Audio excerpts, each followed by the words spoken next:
Bem, pessoal, o Covid foi um tema que sensibilizou muita gente. Aqui no canal fiz muito vídeo falando sobre isso. E realmente está chegando o fim da pandemia. A OMS vai decretar em breve o fim da pandemia. Mas eu estou ouvindo falar muito pouco de uma coisa, né? Primeira coisa, a gente sabe que o mais importante ainda no cenário é a vacinação e a vacina bivalente. Esse tema até que eu tenho visto falar direitinho, o governo tem feito algumas coisas, alguns programas, alguns vídeos que estão bem interessantes sobre isso, né? Mas a gente tem uma dificuldade muito grande e não estou ouvindo nenhum órgão público falar sobre isso, são as pessoas sequeladas por Covid.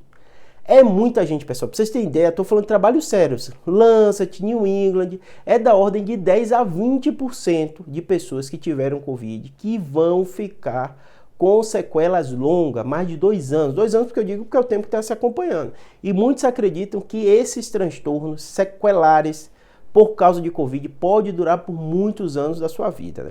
Quais são esses transtornos? Uma das queixas principais que qualquer médico vê que lida com o paciente que teve Covid grave é queixa de memória. A memória piorar bastante. Claro que tem vários processos inflamatórios, isquêmicos, né? E eu tenho um vídeo aqui falando para vocês, mas minha questão não é essa. Essas pessoas com sequela de Covid no sistema público de saúde não tem o que procurar. Não tem nada organizado de ambulatório, não vi nenhum programa específico falando de como a gente vai lidar, porque a gente está falando de milhões de brasileiros sequelados porque tiveram Covid, né? E essas pessoas sequeladas, claro que a gente quer impedir que tenham novos Covid e parecendo estar resolvendo bem, caiu muitos casos. E o que a gente vai fazer com essas pessoas sequeladas de Covid, né? Quais ambulatórios públicos a gente tem? Ambulatório de psiquiatria, de psicologia, né? Ambulatórios de infectologia que vão orientar e tratar e acompanhar ou dar encaminhamento para as pessoas que tiveram Covid. Lembrando, qualquer doença infecciosa não é incomum elas deixarem sequelas. Então, quando a gente pensa, vamos pensar quais são as doenças infecciosas mais famosas aqui, HIV. Você tem um sistema todo organizado, bem estruturado, bem difundido. Então, a pessoa tem um HIV, ela vai receber toda a diretriz, tratamento e tal. E envolve uma série de especialidades, né? Não é uma coisa, um paciente que é soro positivo, ele não trabalha só com infectologista, tem que ter toda uma rede.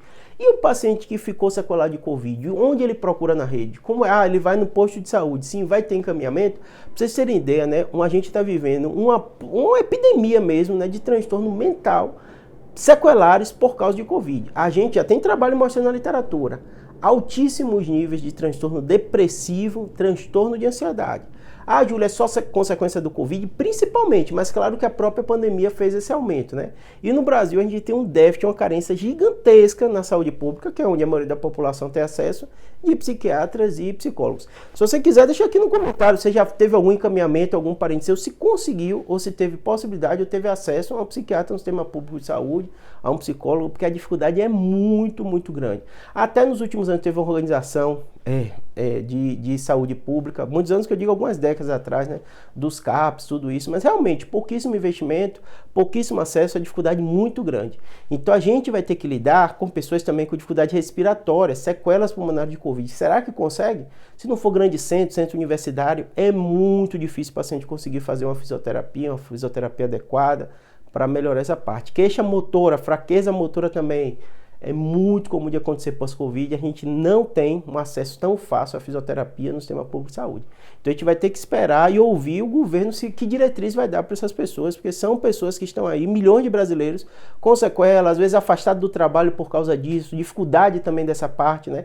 E a gente sabe que no mundo inteiro a incidência altíssima de pessoas com sequela. Se a gente está falando de ordem de 10 a 20% pós-Covid o paciente ter isso, imagina a quantidade de milhões de brasileiros que não estão vivendo essa situação e perdidos, né? Com quem eu procuro, onde é que eu vou? Então a gente vai precisar ter uma medida, uma força-tarefa realmente para lidar com isso. Espero que tenha ajudado. Abraço.